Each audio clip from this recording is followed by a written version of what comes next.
let's get to some headlines from across the state of Texas, and we will start on the football field, where there was a very, very large slate of college football action across the state of Texas this weekend. I actually got to sit down and enjoy some football this weekend. Yeah.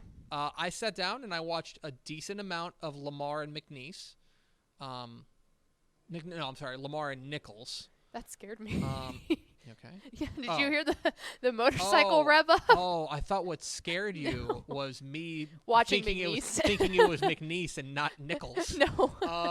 There's a motorcycle that decided to start revving its engine right there. So Sam Houston State got on the field for the first time in 450 days. Crazy. It was a wild 43-38 win for Sam Houston State in a game that had more than 1,200 combined yards of total offense. Eric Schmid, of course, the Woodlands product, was the quarterback for Sam Houston. He went crazy. 428 yards and a pair of touchdowns. He added 88 yards on the ground. Ramon Jefferson ran for 139 yards. Chandler Harvin was the top target for them. This was a team that this was a really fun game back and forth with Southeastern Louisiana. And Sila's got a big offense as well. But Sam Houston State was able to come up with a big play on 4th and 2 to stop Sila's final kind of last gasp to hold on for a 43-38 win and hold on for a nice season-opening victory there for Sam Houston State. So it's good to see the Bearcats back on there. And next week, Sam Houston State gets ready for Nichols, number 9 Nichols. And Nichols looked really good against Lamar, yeah, they did. kind of ruining the debut of Blaine Morgan, the new coach at Lamar. The problem for Lamar, and I watched actually a decent amount of this game, the biggest problem for Lamar, they were getting eaten alive up front. Absolutely eaten alive. Now, part of that is I think that Nichols is pretty good. Right. And they're the number 9 team in the nation in FCS. Yeah, there's a little bit of undersized. Sure, and Lamar, is in a rebuilding mode, first-year head coach, obviously a strange season, things like that. But they looked out of sorts, and they could not really get anything going offensively or defensively, and so they took a thumping from Nichols. Elsewhere, one of the things I thought was interesting, one of the big questions coming into the season was at Incarnate Word and how they were going to replace their superstar quarterback, John Copeland. John Copeland, of course, they were asking whether or not Cameron Ward was the guy they wanted to turn to. Could he be the guy that could step in and keep that offense on the tracks? I would say that he did. He was spectacular in their 48-20 win over McNeese. McNeese was ranked, and they were able to absolutely hammer them. Cameron Ward, 24 of 35 for 306 yards and 4 touchdowns. He completed passes to 11 different receivers. This is the Eric Morris offense at running at peak efficiency. They want to spread the ball out. They want to get the ball to a variety of different guys, and they were able to do that. They also were able to run the ball. Kevin Brown was able to run the ball for 117 yards. They were able to look. This is an Incarnate Word team that coming into the year, the big question was whether or not they're going to have a quarterback. If they're going to get that from Cam Ward every week, I think they'll be just fine. They'll be just fine. And look, they've still got a ton of big games up. They've still got Southeastern Louisiana. They've still got Nichols. They've still got Sam Houston, right? A lot on the schedule. But, as far as the playoffs are concerned, they get players. If they get play like that quarterback spot, they'll be just fine. 2 other things I want to mention. Mary Hardin Baylor went to crazy in a 52-7 win over Southwestern. That's not surprising. They ran for 255 yards on the ground. Tommy Bowden, their quarterback, was really good. Again, carried the ball for 112 yards to lead it. Defense, unsurprisingly, for Mary Hardin Baylor, which is kind of their bread and butter, was excellent as well. Texas Lutheran. How about Texas Lutheran? Yeah, some TLU action. They go and they beat Sul Ross 24-3 and run for 384 yards. Yeah. 6.5 yards a carry, basically. Chris Monroe out of College Station leads the way with 176 yards on the ground. DeCorey Willis was excellent as well.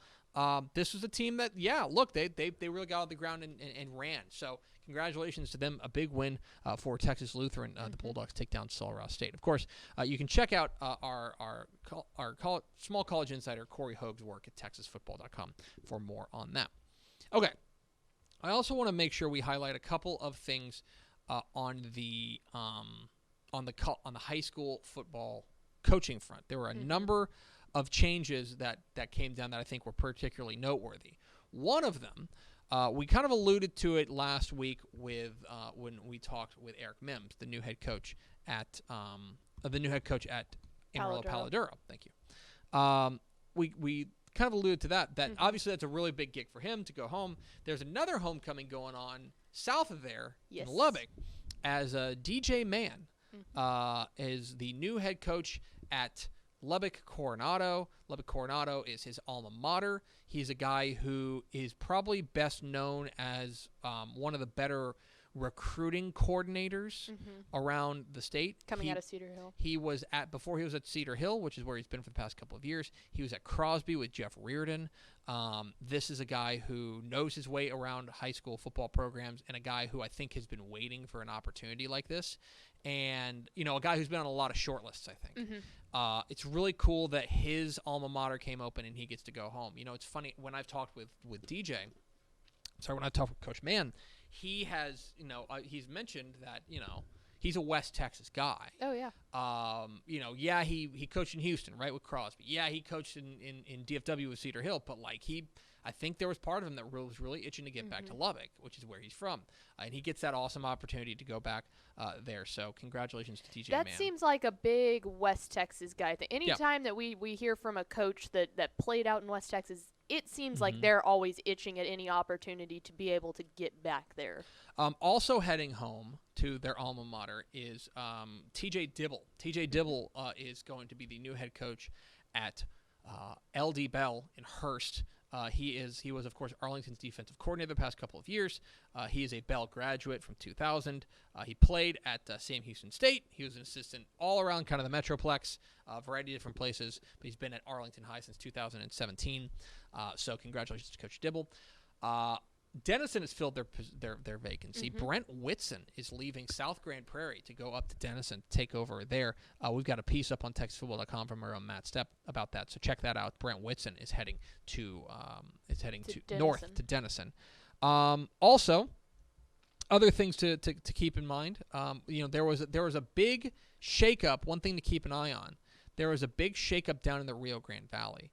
Specifically at Sharyland ISD, as they promoted their Sharyland head coach Ron Adame to athletic director. So congratulations, Coach Adame, he gets a promotion. As does Sharyland Pioneer coach Tom Lee. Tom Lee's getting promoted to assistant AD. As a result, and this is just kind of crazy, but both head coaching vacancies are now open there. So Sharyland and Pioneer are both open, and the guys who will be making the hires are the former coaches. So keep an eye on that. Big doings down there in the Rio Grande Valley. And then one more. Obviously, I think there's a few other really big vacancies that everybody's kind of got their eye on. One of them is Brock. Everyone's wondering where Brock's going to go. Our own Matt Stepp at Dave Campbell's Texas Football reports that they're down to 5 candidates, and there's going to be a final round of interviews this week. He says that the 5 finalists include an internal candidate, a former head coach in the Big Country, a current DFW head coach, a current DFW defensive coordinator, and a head coach in Central Texas. We can expect a decision around the end of the week. That's a big get. That would be that's a very big job out there. Probably, it's one of the biggest jobs open right now. Absolutely. So, that South Carolina Prairie is pretty big. So keep an eye on that. We will, of course, have complete coverage for you at TexasFootball.com. And those are some. Oh, one more. I'm sorry. I meant to mention one more. We've got New Braunfels Canyon has made a hire late last week. Yeah. Thursday, New Braunfels Canyon made an announcement that they are hiring, or rather, let me be clear. It came from the coach. Yes. Coach Travis Bush at Seguin and told his team Thursday that he is going to be leaving to go take over at New Braunfels Canyon. What is interesting about that, Coach Bush, he should be approved by Comal ISD later this week. He's been at Seguin for 5 years. the last couple of seasons they've been pretty good. I think they're clearly on the upward trajectory. He is of course the son of Bruce Bush, but Coach Bush, very interesting. He's taking over a program. New Braunfels Canyon, one of the great breakout stories of 2020. Keep in mind, they're in the same district. Yep. In the same district, so that should be a juicy district matchup. Yeah. So Travis Bush is going to be leaving to take over from Seguin to New Braunfels Canyon. Of course, we got complete coverage of all things Texas high school football at texasfootball.com.